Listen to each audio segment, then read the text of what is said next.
Ito na yata ang isa sa mga pinaka nakakakilabot na eksena na napanood ko sa isang Filipino horror movie. Ito ay depiksyon ng isang panaginip o ng isang bangungot. Walang anumang kulay, walang anumang dialogue, walang malalaking eksena. Ngunit ang bawat segundo nito ay maghahatid ng pangamba, pagkabalisa at di maipaliwanag na pagkaligalig. Isang eksena na tila nagpapahiwatig ng isang paparating na trahedya. Isang pangitain na animoy nagbabadya ng isang malagim na pangyayari. Isang masamang panaginip na mananatili sa ating kamalayan. Ngunit, ano ang iyong gagawin kung mula sa paggising mo sa isang masamang panaginip ay isang mas malagim na bangungot na naghihintay sa iyo?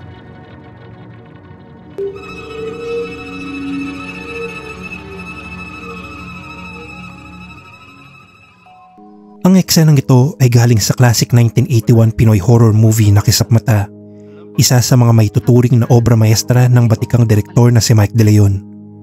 Gaya ng dream sequence na aking ipinakita, ang kabuuan ng Kisap Mata ay nagtataglay ng mga katangian ng isang pabalik-balik na bangungot o isang recurring nightmare. Mula sa mga eksena ng pangunaing tauhan sa paulit-ulit na paggising mula sa bangungot, sa eksenang ito na nagtatahi sa realidad at panaginip, sa tila pagkakakulong ng mga karakter sa walang katapusang siklo ng takot, at mga imahe at visuals na animoy hinango sa mga panaginip. Bawat kaganapan ay magbibigay sa mga manonood ng ligalig, paranoia at mga katanungan sa bawat eksena, sa bawat galaw at sa bawat pangungusap ng mga tauhan sa kwentong ito. Kaya naman pala, ganyan ko mag-isip ang mga kabataan ngayon eh. Ang konseptong ito ay hindi na bago sa mga obra at mga pelikulang nagawa na ni De Leon. Sa katunayan ay naging trademark na ng direktor ang paggamit sa mga dreamlike visuals and surreal imagery sa karamihan sa kanyang mga obra at pelikula. Sa semi-futuristic visuals ng Aliwan Paradise, sa mga nakakakilabot na eksena sa gothic horror na itim, sa makulay at dreamlike visuals ng kakabaka-bakaba, at maging sa mga haunting aesthetic ng bilanggo sa dilim. Ngunit sa lahat ng mga obra na kanyang ibinahagi, ang Kisap Mata ang tiyak na pinakamahusay at pinakamatagumpay sa pagbibigay ng mga ganitong pambihirang katangian. Ang Kisap Mata ang definition ng atmospheric horror na mas focused sa suspense, sa mood at sa tone. Ang bawat eksena sa Kisap Mata ay higit pa sa isang panaginip, higit pa sa isang naratibo o kwento. Ang Kisap Mata ay salamin ng ating lipunan na humahamon sa atin na suriin at bisitahin ang pinakamalalim na bahagi ng ating kamalayan at tanungin ang ating mga sarili kung anong mga bagay ba ang tunay na nagbibigay sa atin ng takot. Ano nga ba ang misteryong bumabalot sa bawat eksena at tauhan sa kwentong ito? At kung bakit pagkatapos ng halos 5 dekada ay maituturing pa rin ito bilang isa sa pinakamalagim at nakakakilabot na Pinoy horror movie sa ating kasaysayan? I believe in putting the horror in the mind of the audience and not necessarily on the screen.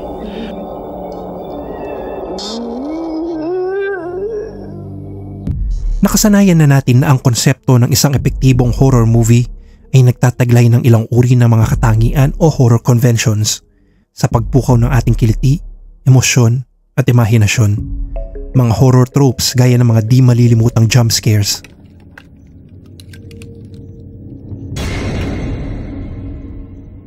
mga multo, halimaw,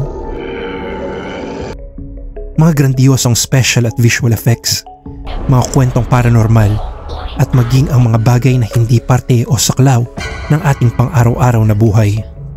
Sa dami na ng ating napapanood na pelikula o content na nagtataglay ng mga ganitong katangian, ay hindi may iwasang maging manhid o di kaya mabawasan na ang ating sensibilidad sa horror dahil sa mga paulit-ulit at gasgas na tema o mga konsepto. Nawawala na ang mga bagay na nagbibigay sa atin ng thrill, ng pananabik at nagiging dahilan ng mga ito upang mabahiran ang ating pananaw sa tunay na konsepto ng genre na ito. Ang tunay na horror, kung ating susuriing mabuti, ay nakatago sa mga bagay na kadalasan ay hindi natin madaling makita o marinig.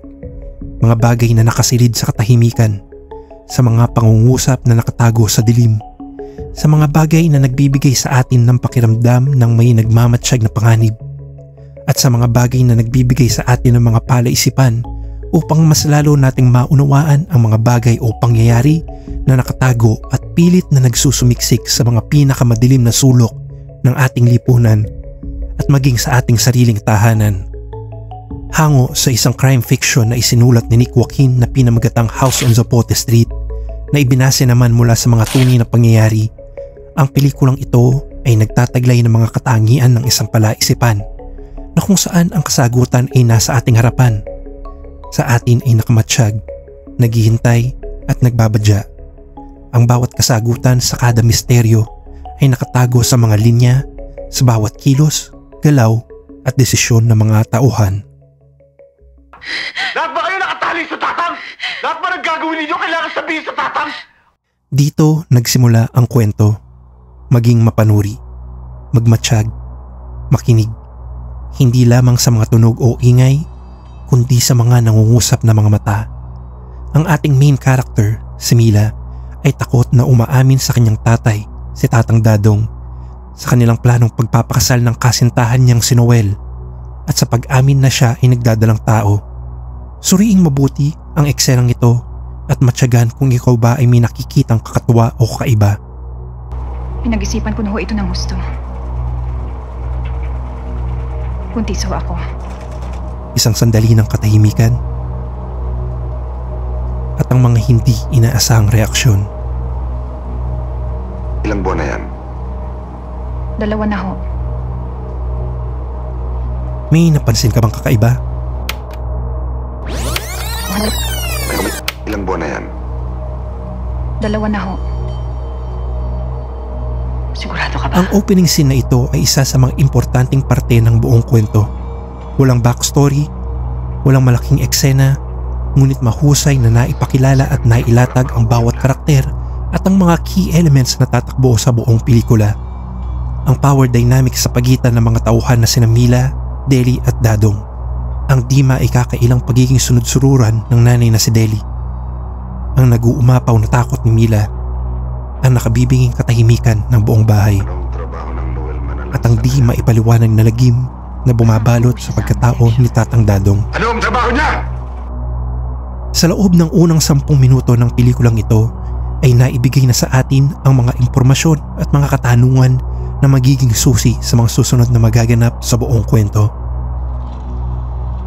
Bakit tila takot na takot ang mag-ina kay Tatang Dadong? Bakit kalkulado ang bawat galaw ni Mila at ni Deli? At kung bakit tila hawak at kontrolado ni Tatang Dadong ang bawat kilos ng mga tao sa bahay na ito? Sa mga sumunod pang eksena ay nabigyan ulit tayo ng mga revelasyon at impormasyon sa 2 pangunahing bagay na bumabagabag kay Mila.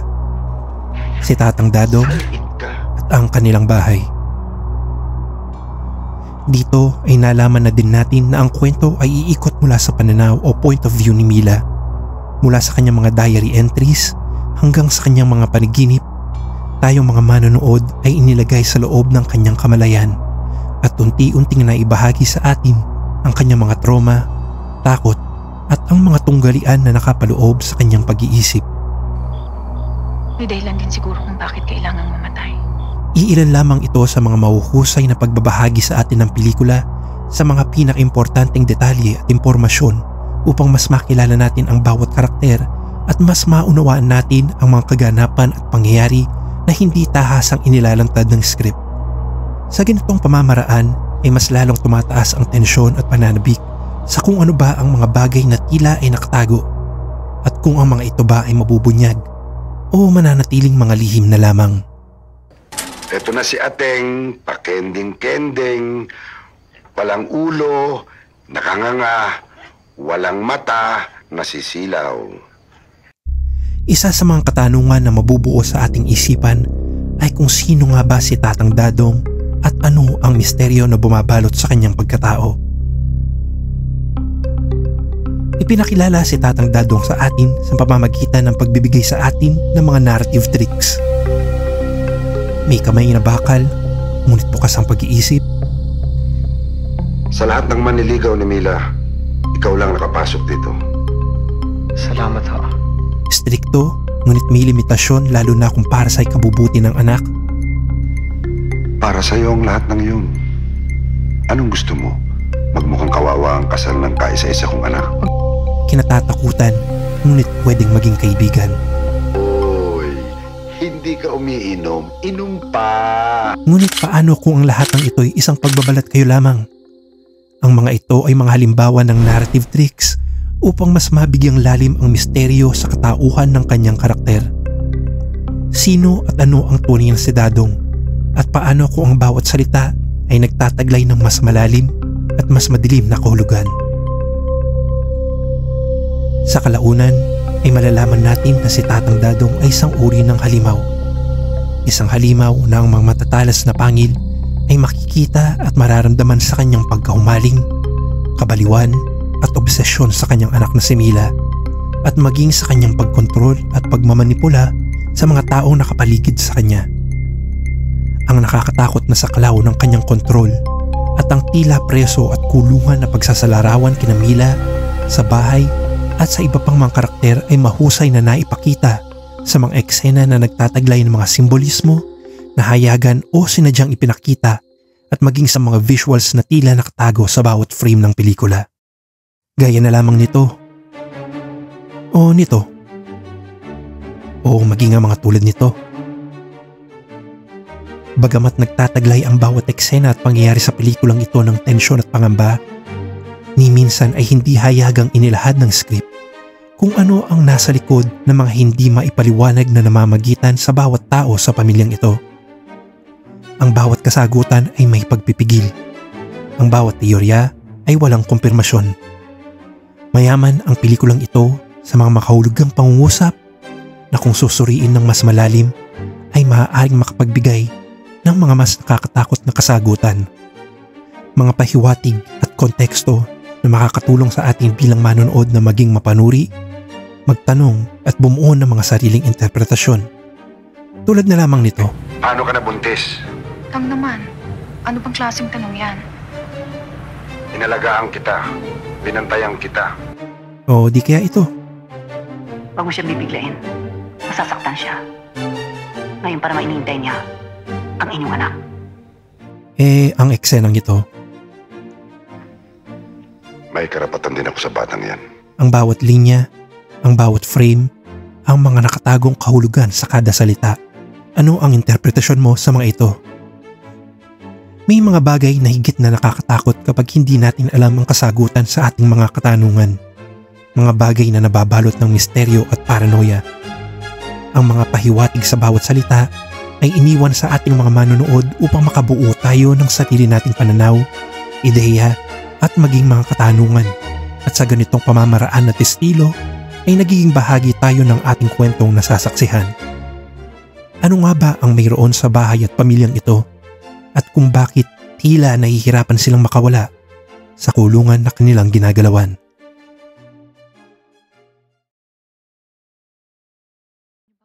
Ang partikular na eksena na ito ay ang isa sa pinakaimportanteng detalye sa kwento ng maginang Deli at Mila. Masdan mabuti ang bawat kaganapan, ang mga matang nangungusap, ang mga pabulong na salita na animoy matagal nang gustong kumawala, ang tunog ng orasan na animoy nagbibilang ng mga nalalabi nilang mga oras. Nung hindi ka pa pinanganganak, nagtangka akong tumakas. Walang nangyari. Wala akong mapuntahan. Wala akong alam gawin. Nagbalik ako sa tatang mo. Dito ay nabigyan tayo ng kakaunting kaalaman tungkol kay Deli na minsan ay nagtangka siyang tumakas mula kay Dadong. Ngunit kalaunan ay pinili at mas ninais niyang bumalik. Biktima si Deli ng takot. Takot na gumawa ng hakbang o desisyon. Takot na piliin ang kanyang sarili o ang kanyang kalayaan. Takot na mawalay at makatakas sa kanyang nakasanayan at kinasasadlakan. O pwede ring takot na kumawala sa huwad na proteksyon o pagmamahal na nakukuha at naibibigay niya kay Dadong. Nang, sasama na ako kay Noel.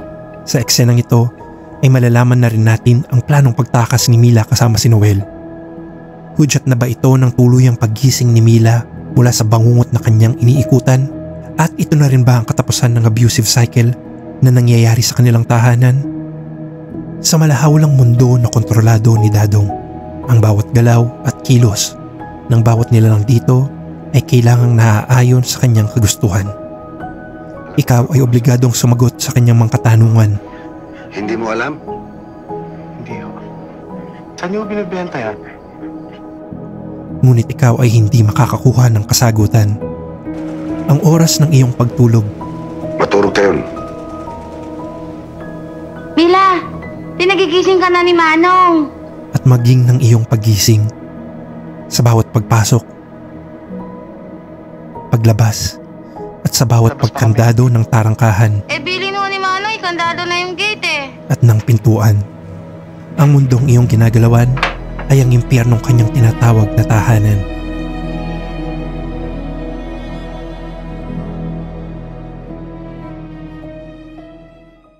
Napakalawak ng saklaw at konsepto ng salitang horror. Maaaring ang nakakatakot para sa isa ay hindi nakakatakot para sa iba. Para sa akin, ang horror ay salamin ng mga bagay na may kapangyarihan na pumukaw sa ating isip, imahinasyon, at mga emosyon na hindi natin alam na nakatago sa ating pagkatao. Mapakat ang isip o hango sa tunay na buhay, ito ay sumasalamin sa mga bagay na nangyayari sa ating mga personal na buhay o maging sa ating kapaligiran. Sa larangan ng pelikula at sining, ang horror ay ginagamit bilang simbolismo at alegorya sa mga bagay na hindi natin tahasang masabi o maihayag dahil sa pagbabawal o paglimita gaya ng censorship o sa mga usaping tabu.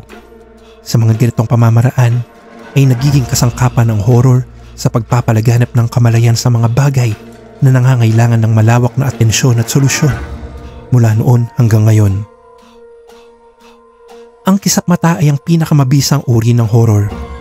Ang pagsasalarawan sa tila walang katapusang takot, panganib at opresyon na maaaring mangyari sa loob ng ating tahanan, sa mga taong kinilala natin bilang pamilya, at sa kabila ng pananampalataya, pagmamahal at pagsusumikap. Ang mga bagay na inaakala mo na sa masamang panaginip lamang nangyayari ay maaari palang tumawid sa tunay na buhay at maaaring mauwi sa malagim na katapusan.